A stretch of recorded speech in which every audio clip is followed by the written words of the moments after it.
were built to last, a permanent high, colliding like the stars in the sky.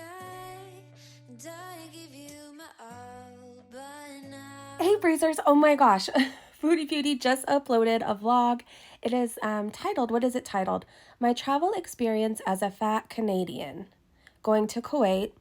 The thumbnail says fat travel, flying to the Middle East. So I'm going to watch this. I figure we better watch this together. Hey guys, welcome back to another video. Hello. Today's video is just going to be me. Okay. And of course some Caesar juice, which is my favorite orange and carrot juice from here. It's so good. I love how she talks like when she says, oh, this is my favorite, or I love this one. It's like you've been there for a matter of days. Calm down. But we get you like it. I love carrot juice. Yeah. All right. Okay. Need a beverage while I'm going to talk because I'm going to be talking in this video. It's a sit down and talk video. Mm-hmm. I want to do a series of videos where I'm just talking about things that I know you guys would want to know about, specifically pertaining to this travel journey. Okay. Because I do see a lot of comments, people wondering, being my size, as big as I am, how did you travel to the Middle East? Can I stop you for a minute? Where are you seeing these comments? Because your comments are turned off. Aren't you supposed to be like honeymooning or something instead of hanging out in Reaction Channel's comment section? Like if you want to address things and talk and everything else, open up your comments again. Especially to one of the hottest places on the planet, Kuwait. If you've watched my channel, you've been with me for a while, you've seen my past videos, you've seen my life up until now.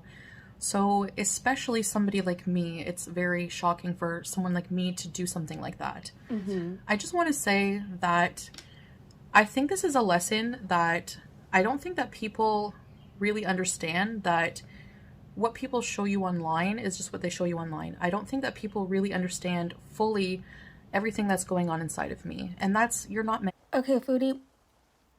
Up until recently, you live streamed all morning, all day, and all night. So there wasn't much time you were off camera. Now, yeah, we don't see a lot of things. But up until recently, there wasn't much time you were away from the camera. So we got a pretty good idea of who you are, how you live, and what you're about. These are things that I keep personal in my life. And I have shared a lot of things with you guys. Yes, I have been very, very open. I'm going to be open to what I feel comfortable. You haven't just shared with people. You've put people through a lot.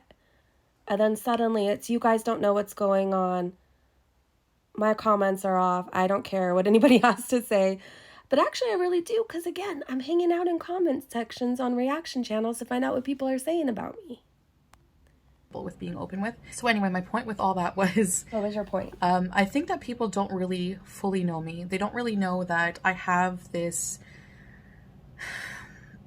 sense of burning desire to just sometimes experience life in a way I never thought that I would ever do it. You have a burning desire to get laid. That's what it's about.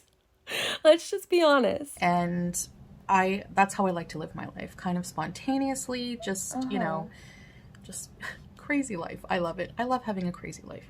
All right. Do you? So this part 1 or episode 1 is going to be talking about my experience with the actual traveling as an obese person, or overweight person. Okay. And anything from how I handled the heat, the seats, and just all of the extra activity. Right. Basically, again, if you're kind of new here, or just a reminder, I'm a person who has... If you're kind of new here, I will apologize on behalf of all of us. I'm sorry. From a very sedentary lifestyle. I'm from Canada, and I'm not a person who loves the heat. I'm not a person who loves activity. Oh, we know. And we know. all of those things that I have to do here. But I am a person who does love to challenge myself when I feel the time is right. I have done that in my past.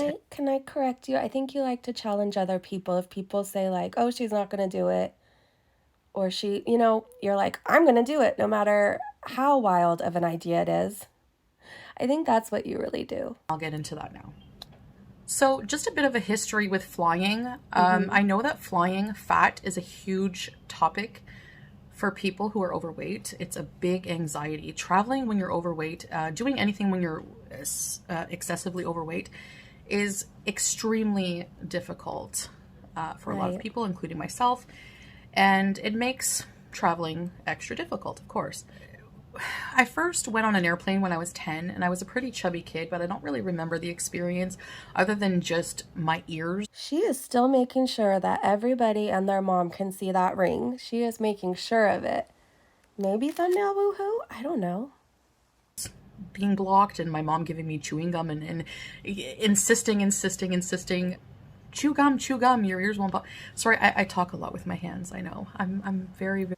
Especially now with the ring on, especially. Very happy, and I really love this Arabian gold. Just putting that out there. Yes, I'm showing off my ring. We know. I was 10 and we were going to Florida to visit. Outer space has seen your ring, the amount of times you've shown it off. And that hand, I mean, it's going to be buff. Like, it could go do competitive, whatever it is, working out. You know, when you lift the weights, like, your hand is going to be buffer than that. My grandfather, who resides in Florida. And that's all I remember about the flight. I wasn't terribly nervous. Now, fast forward to about 2001, I had traveled around Canada in a program called Katimavik, which was funded by the Canadian government. At the time, they would pay for youth to get out of their house and experience Canada, do something different, do some volunteer work. So I would volunteer 40 hours a week, actually, in Katimavik. And I remember purposely pushing myself to do this. No one in my family believed that I would go for 7 months, travel around Canada as a 17-year-old. See, she challenges other people. It's not even necessarily about if she really wants to do it. It's, oh, they said I can't. I'm going to show them. Okay, this might have to be our thumbnail woohoo moment. Okay. Alone. I just said moment. I'm watching way too much Amberlyn Reid. I am. I was homesick at first. I do have some series on that on my channel and some videos, but that was the second time I had to use an airplane a couple of times, and it was a small plane. I remember that. I was 200 pounds, I think approximately 200 pounds at the time. Now, I don't remember feeling much anxiety about flying or about the seatbelt or anything like that. 200 pounds is still not terribly super obese to the point where you won't fit on a plane or you fear that you won't fit in public transportation.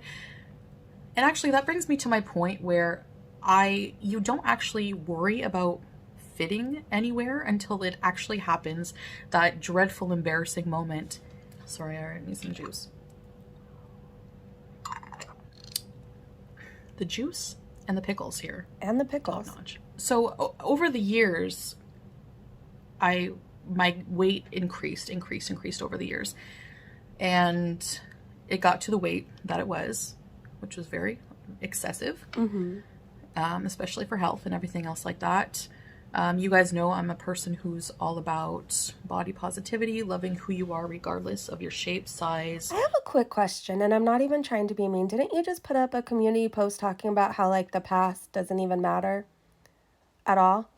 But we're talking about the past. I want to know, like, this is very interesting, but I want to know also, like, what are your plans to change, like, your behavior and your lifestyle and to work on yourself? Whatever. But when it comes to damaging your health, that's a bit of a different issue for me. Right. But regardless, I do still think that people, while they're dealing with their health issues, have a right to be comfortable and happy traveling and living life. Okay. And not feeling like a complete outcast. Right. But I did travel to Cuba. That was the first trip in April where I was feeling some anxiety. Okay, I'm going to say I was as terrified as I've probably been thinking about a flight. I was, in preparation, I would like obsessively just look for seats that, maybe a window seat, maybe at the back, no one will sit beside me. I was hoping, am I going to have to buy 2 seats? Just all these anxieties were flooding in my brain. People were, you need 2 seats. Don't put yourself on someone else. So across the screen, it says, maybe I didn't talk about these anxieties at the time. I mean, this is going to have to be it. All right, I know that's probably getting annoying. I'll stop now. Don't, you know, don't take up space. Don't take up space. No, I'm going to tell you, never be afraid to take up space. Take up space, all right? Enough. However, if we're talking about the plane seat, though, I mean, is it really fair to the person sitting next to you when you're like, I think you're just saying be yourself, take up space, don't be afraid. If we're talking about the plane seat, is it really fair to the person next to you? The plane for Cuba, the Sunwing plane, I did do a video on that, but that was my first experience. I think that broke the ice for me, and I kind of expected all economy seats to be kind of similar standard size. Now, I'm an apple shape, so from the side, I'm more larger than wide like this. I don't have very wide hips, so I carry most of my weight in my abdomen. Therefore, I was able to fit in this. I love how Foodie is talking like we haven't seen her and we don't know any of this. Seat, all right. It was a little snug, but it wasn't uncomfortable. It wasn't digging in. However, I did need a seatbelt extender because the seatbelt was like coming like this. Okay. You know, I needed that extra space. So I had the seatbelt extender, and they were very nice. I just asked the flight attendant. Now, those are things that if you are embarrassed to do, because people did look at me. Like, literally, the plane was like already filling up. Oh. And the stewardess was kind of like busy a little bit, and I had to just kind of like say, hey, can I have a seatbelt extender?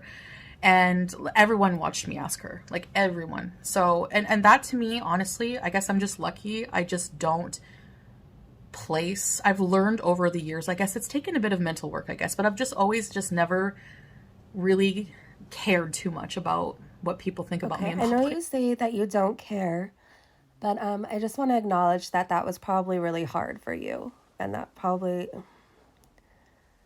just want to acknowledge that. You guys know that. So luckily for me, I was like, hey, like I'm the kind of person, let's just put it this way. I'm the kind of person that's like, no matter who I am, what size I am, what I look like, it's like I will go anywhere in the world and be like, hey, here I am. This is how I am. You know, I'm not going to apologize for it. So that's how I dealt with the Sunwing situation.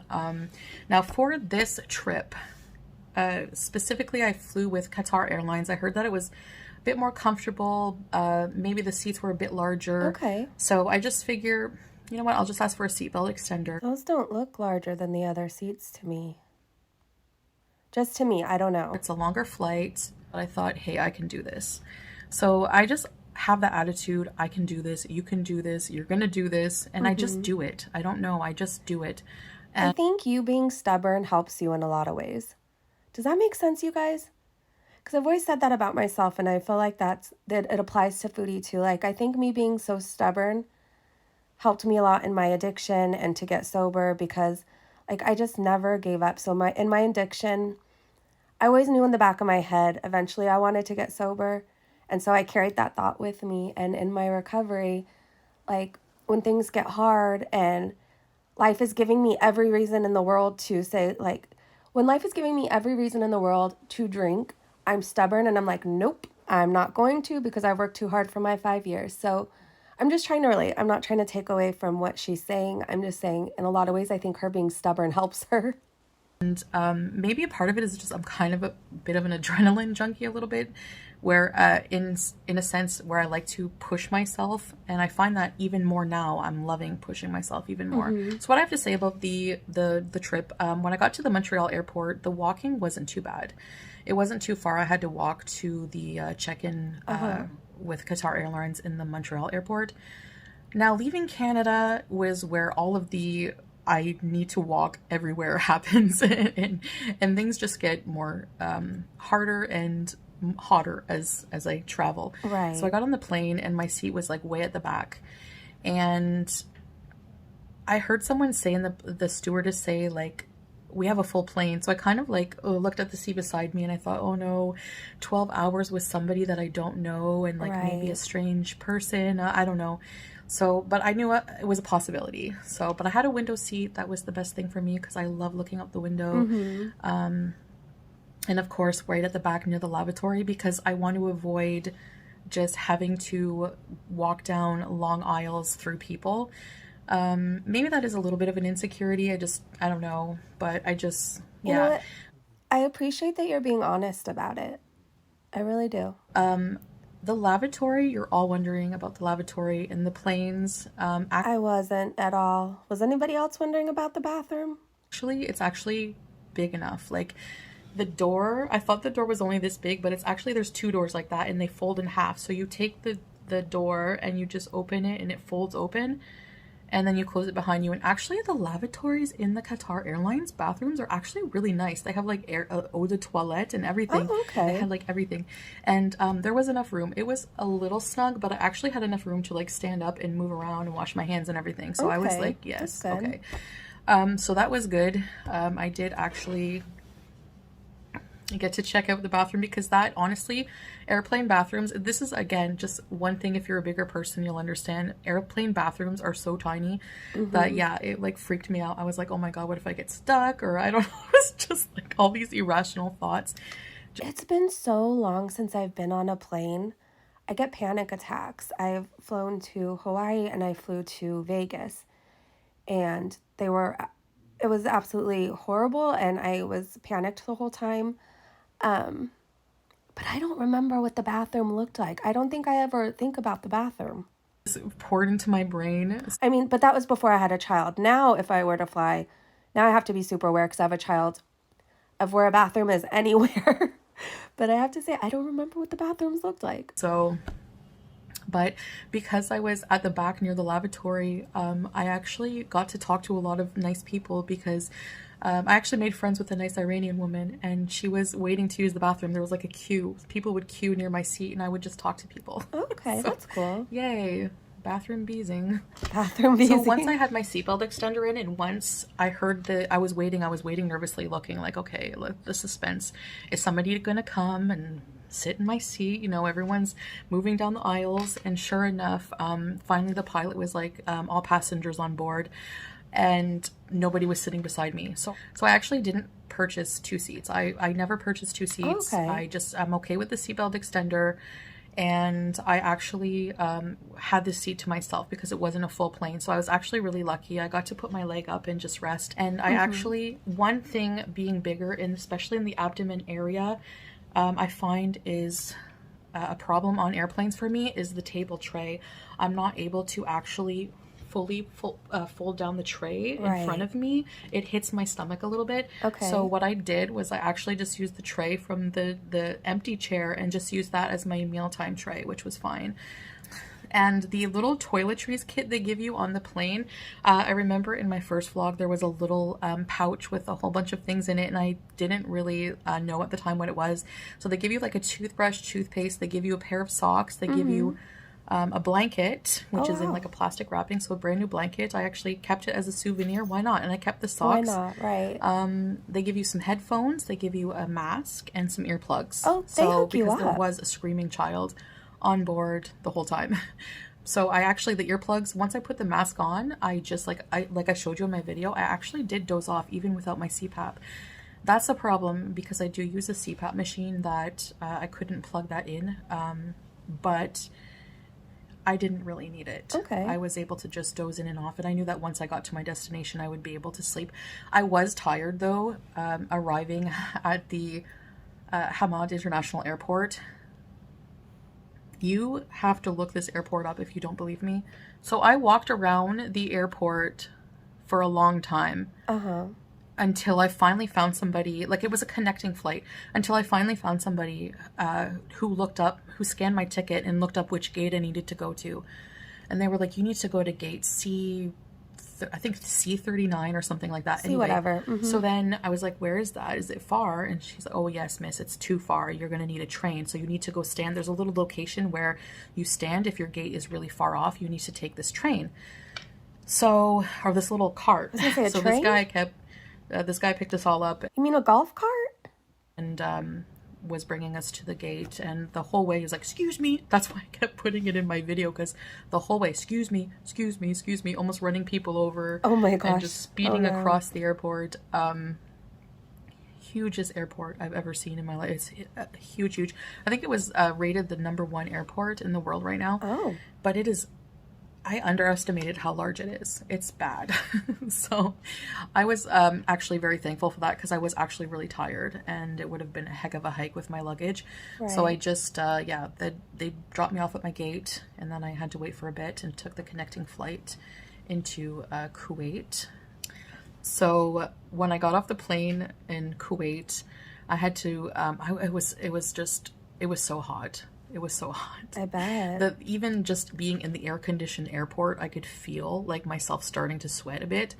And then I had to walk around. I was really tired. This was, I was getting really tired at this point, and I was kind of crabby and not hungry, because we were well fed on the planes. Oh, that's good. With Okay. snacks. Even on the connecting flight, even just an hour, they gave us a snack and some juice, so I was okay there.